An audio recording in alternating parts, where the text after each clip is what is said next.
Hey everybody, David and David here from Payette and Upphone.com, and in this video we're going to tell you about some iPhone 12 settings you should change immediately. We'll turn some on, we'll turn some off. Apple just released their first 5G iPhone, which is the iPhone 12, and all the iPhone 12s are the first 5G ones.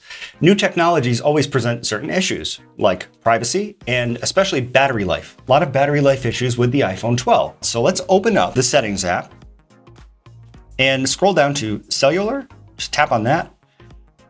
Tap on Cellular Data Options, and tap on Voice and Data. You can see here 5G Auto. This is brand new in iOS 14 with the iPhone 12 because these are the first ones with 5G. What's important about these three options to consider is, do you have good 5G coverage where you live?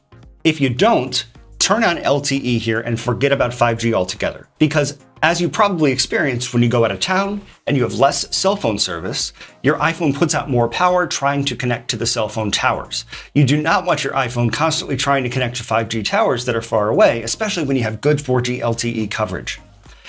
If you do have good 5G in your area, turn on 5G Auto, don't turn on 5G On, because 5G On is just going to burn through your data as fast as it can. And even if you have an unlimited data plan, there really is no such thing as an unlimited data plan. It's just a data plan with a higher high-speed data cap than a lot of the other plans that are out there. So 5G Auto is a good choice. Yep, and if you watch the Apple event, this is smart data mode. Indeed. Yeah. There is no smart data mode. This is it. So the next tip we're going to recommend is to optimize battery charging. The setting's called Optimize Battery Charging. Let's go back to the main page of the Settings app and tap on Battery. All right, so back and back to Cellular and back to the main page of the Settings app. Scroll down to Battery, tap on that, tap on Battery Health, and make sure the switch next to Optimized Battery Charging is turned on. It's going to help you reduce the aging of your battery. Your battery is going to last longer for a longer amount of time. Yeah, next let's talk about dark mode.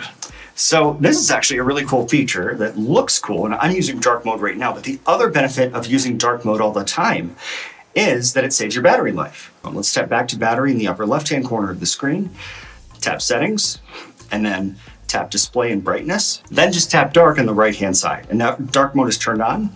You can also flip this automatic switch off because automatic will make your iPhone in light mode during the day.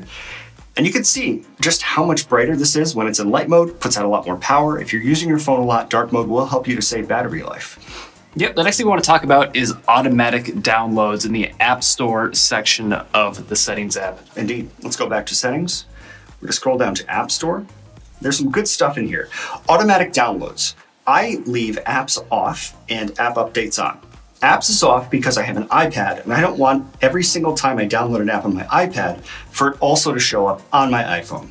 And these settings that we're talking about, most of them, except for the 5G ones, can also be done on your iPad too. Just saying. App updates, however, I do want to automatically download and install because I don't want to have to worry about going into the App Store all the time like I used to and update all and sit around and wait. I'd rather have it just happen automatically. So right below automatic downloads, you see cellular data. Obviously, app downloads, app updates can be relatively large. And if you have 5 or 10, all of a sudden you're using about a gigabyte of data, and you don't want that. So certainly. I'll only allow apps under 200 megabytes to download automatically using cellular data. Turn that off. Like David said, if you're in 5G and you're just out and about, your iPhone says, okay, now's a good time for me to do this. And then it's downloading gigabytes of information, especially if a new version comes out of iOS and a bunch of developers update their apps at once.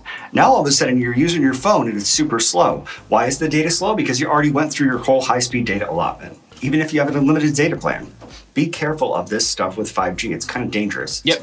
Just use Wi-Fi. With great power comes great responsibility, as my golf teacher says. One other setting I want to point out is video autoplay. Same deal. Tap on this and just choose Wi-Fi only. This will also save cellular data, save battery life. Tap back to App Store. Tap back to Settings. What's next, David?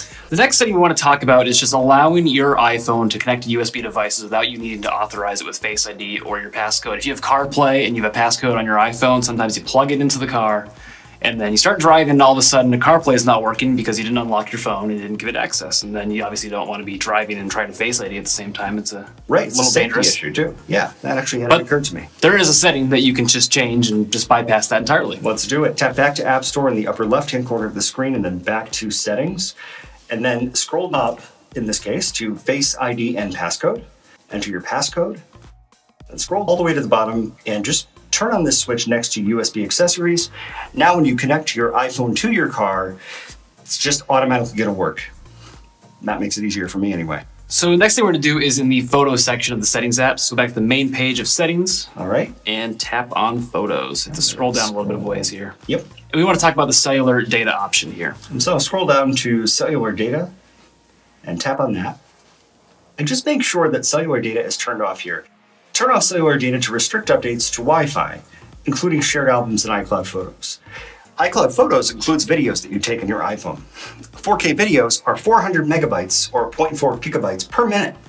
If you have a 5G connection and your iPhone decides to start uploading a video that you took, if it's 10 minutes long, forget it. You're going to go through your whole data allotment super fast. The next few tips we want to help you with are in the camera section of the settings app. So let's go back to the main page of settings. Back to photos and back to settings. And we'll tap on camera. All right. First thing to look at is preserve settings. This will just preserve your camera settings when you close and reopen the camera app. Maybe you just want to keep taking videos over and over and you don't want it to reset to photo every single time. And the other one is live photo. Live photos are really short videos. They're not actual photos. And I mean, I have never intentionally try to take a live photo. You're just trying to take a picture and then all of a sudden it's moving around because Apple, the camera will record 1.5 seconds before and 1.5 seconds after.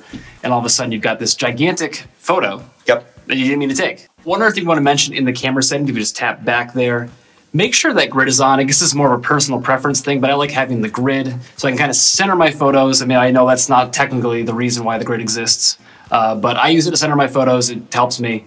But we're not all professional photographers, David. Yeah. So we recommend turning the grid on. It's not on by default. So next, let's go back to the main page of the settings app and tap on music. We're going to talk about EQ. Yes, so I'll scroll down to EQ. You know what an EQ is, but an EQ uses more of your iPhone's processor and it actually uses a lot of battery life. So I like to leave EQ off here, and then if I wanted to hear more bass in my car, for instance, use the EQ in your car to boost up the bass, or on your headphones to boost the bass. Don't use the EQ that's built in to the iPhone. Let's go back to the main page of the settings app and we're going to talk about Safari next. All right. Scroll up a little bit there. To Safari, and there it is. The setting we recommend turning on here is prevent cross-site tracking. This will just make it more difficult for advertisers to track you as you go from site to site to site on Safari. Indeed. So it's all the way at the bottom here under privacy and security. Just make sure that prevent cross-site tracking is turned on and block all cookies is turned off. Cookies are not always bad. Right. So the last portion of this video is going to be entirely focused on the privacy section of the settings app. There is a lot to go through here. We talk about this often and we want to walk through it now, especially if you've got a new iPhone or you just updated to iOS 14. These settings, if you set them up before, they probably got reset to defaults and you want to go in and fix them. Yep.